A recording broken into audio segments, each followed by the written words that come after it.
warahmatullahi wabarakatuh. Perkenalkan, nama saya Uswatun Hasanah dengan nomor NPM 2021 14500 709 dari kelas S6F.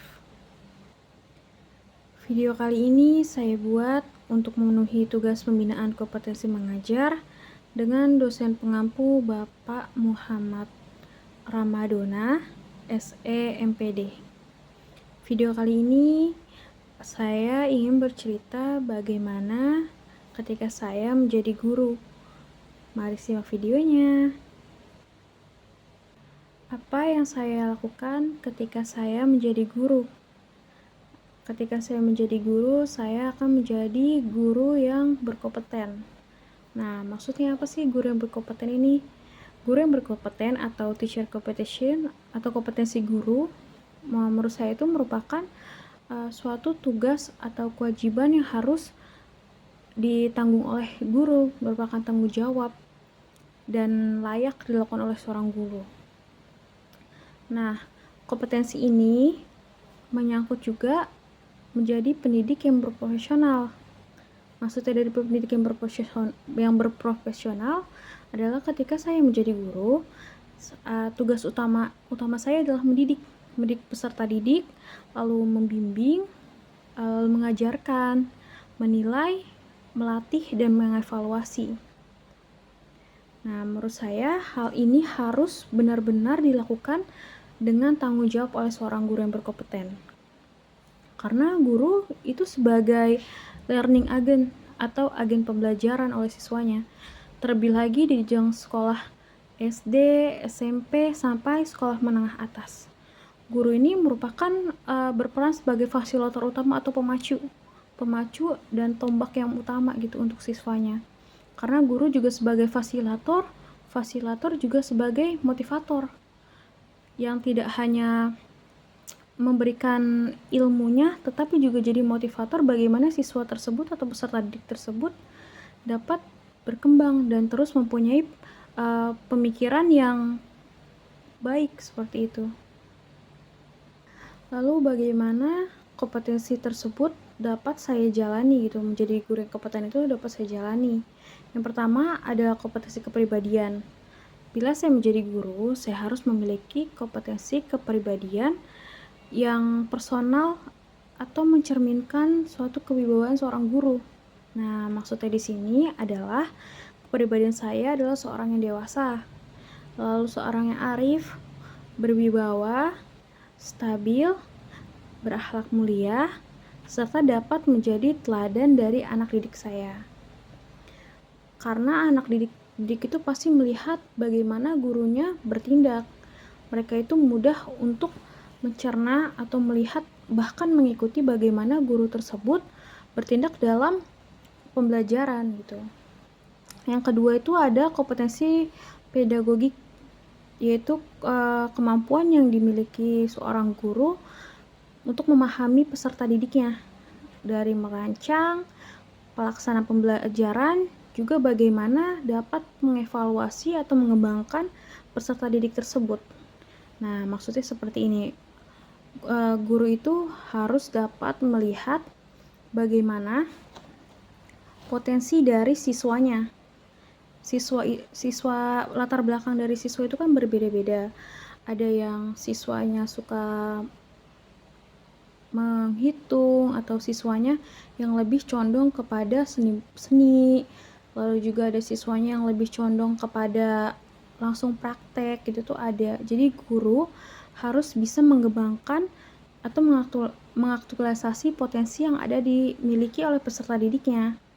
Jadi guru itu tidak hanya mengajar tentang bagaimana pelajaran IPA, bagaimana pelajaran IPS, tapi guru juga harus menggali kompetensi yang dimiliki oleh masing-masing peserta didiknya. Karena kan kompetensi peserta didik satu dengan peserta didik yang lain itu pasti berbeda. Mungkin ada yang memiliki kesamaan tapi tidak sama persis. Misalkan siswa A lebih condong menyukai hal yang berbau menghitung. Nah, guru bisa melatih atau membantu mengembangkan kompetensi tersebut, mulai dari membimbing siswa tersebut mengikuti lomba atau juga mengikuti tes antar sekolah. Lalu ada juga siswa yang lebih condong kepada seni. Dia memang dari pembelajarannya atau pelajarannya tidak terlalu menyukai atau tidak terlalu, ya ada beberapa siswa menganggap bahwa mata pelajaran ini menyulitkan, jadi mereka agak ketika pembelajaran tersebut agak malas atau agak kurang bersemangat, kita bilangnya kurang bersemangat kalau menjadi guru.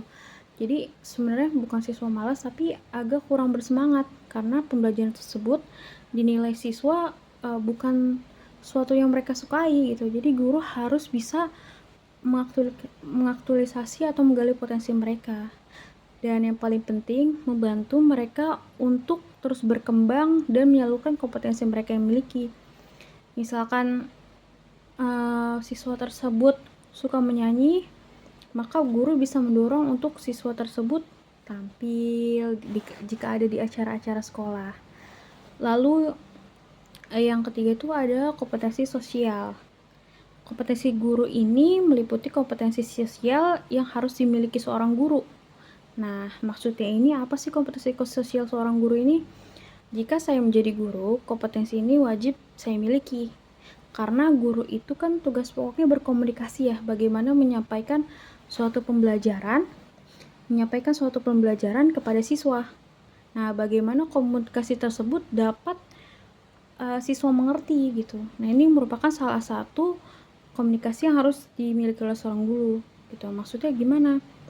Yang pertama, guru itu harus bisa atau harus mampu dekat dengan muridnya, karena kalau tidak dekat, guru tidak bisa menggali potensi yang ada di muridnya.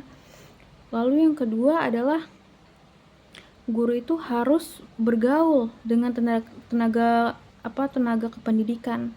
Maksudnya bergaul dengan tenaga pendidik ini seperti peserta didik, orang tua peserta didik, atau guru yang lainnya, karena guru itu harus berkomunikasi kepada sekitar tentang bagaimana cara terus berkembang dan terus mengikuti perkembangan zaman gitu. Ketika saya menjadi guru, maka saya akan melihat guru mana yang memiliki potensi untuk menambahkan ilmu saya gitu. Kompetensi keempat ini menurut saya paling penting dimiliki oleh seorang guru yang berkompeten, yaitu kompetensi profesional. Nah, maksud dari kompetensi profesional ini, guru wajib menguasai terhadap materi pembelajarannya. Jadi sebelum diajarkan kepada murid, guru juga harus tahu materi apa yang diajarkan, lalu subbab materi tersebut, lalu seluas dan sedalam materi tersebut itu yang akan disampaikan kepada muridnya. Nah, materi ini atau penguasaan materi terhadap ini itu mencakup kurikulum mata pembelajaran. Jadi guru wajib tahu kurikulum yang digunakan, lalu pembelajaran apa yang akan disampaikan kepada siswanya, lalu bagaimana metode pembelajarannya, lalu media atau pendorong dalam pembelajaran tersebut untuk mencapai tujuan dari materi tersebut gitu. Hal ini wajib dimiliki oleh seorang guru, karena bagaimana jika seorang guru tersebut dapat mengajari atau memberikan ilmu kepada siswanya, sedangkan guru tersebut tidak memahami betul materinya. Nah, ini yang harus saya tanamkan kepada diri saya, bahwa ketika menjadi guru ini harus paham hal-hal tersebut, dari kompetensi profesional, kompetensi komunikasi, kompetensi diri, itu harus saya pahami dan saya lakukan ketika sudah menjadi guru, karena hal tersebut dapat membantu atau menciptakan generasi-generasi emas untuk Indonesia. Generasi emas tersebut lahir juga dari dorongan seorang guru, bagaimana guru tersebut mendorong siswanya untuk terus berkembang dan menggali potensi diri mereka. Jadi ketika saya menjadi guru, selain berkompeten, lalu yang saya ingin tanamkan kepada diri saya adalah bagaimana saya melakukan penilaian. hal tersebut saya rasakan ketika saya dari kuliah juga pernah, berkuliah juga pernah, terus dari waktu saya dari sekolah dasar sampai sekolah menengah kejuruan, saya juga pernah merasakan bagaimana penilaian seorang guru. Ketika saya menjadi seorang guru, saya akan melakukan penilaian secara keseluruhan aspek, keseluruhan objektivitas seorang siswa tanpa saya embel-embeli sesuatu gitu. Nah, ini saya pernah rasakan ketika saya sekolah menengah kejuruan. Itu saya merasakannya karena menurut pandangan saya dulu sebagai murid, guru tersebut kurang menilai siswanya secara objektif gitu, secara keseluruhan. Jadi terkadang guru itu hanya menilai bahwa siswanya mencontek atau sudah menduga-duga bahwa siswanya tuh mempunyai jawaban yang sama satu sama dengan lainnya. Nah, ketika saya menjadi guru, saya tidak akan melakukan hal tersebut. Saya akan memeriksa bagaimana dan menilai siswa secara objektivitas tanpa saya menduga-duga bahwa siswa tersebut ada yang mencontek, ada yang bagaimana.